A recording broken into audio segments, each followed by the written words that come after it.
Je suis Guido Schumacher, je suis facteur d'orgue dans la deuxième génération et je suis le patron de la manufacture d'orgue Schumacher à Eupen.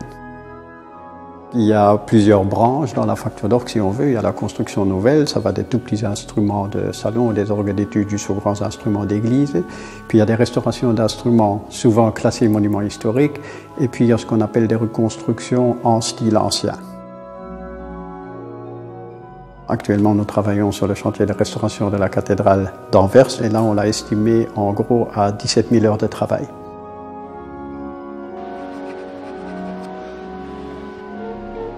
En matière de restauration, il y a évidemment deux principes fondamentaux.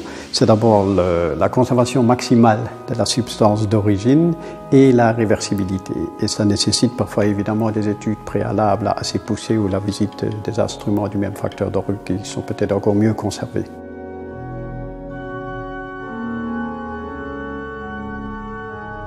Dans la facture d'orgue, presque tout est artisanal encore, même si on a évidemment un atelier, je dirais, de menuiserie avec des machines plus modernes. Le travail principal, c'est quand même artisanal et il y a 90% de main-d'œuvre dans la construction d'un orgue. Donc ça va aussi bien, je dirais, dans le travail du bois, surtout en restauration.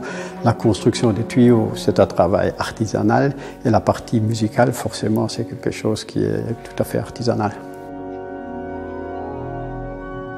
Personnellement, moi je suis là dans la conception technique et dans la partie musicale, donc dans l'harmonisation et l'accord et parfois des entretiens aussi.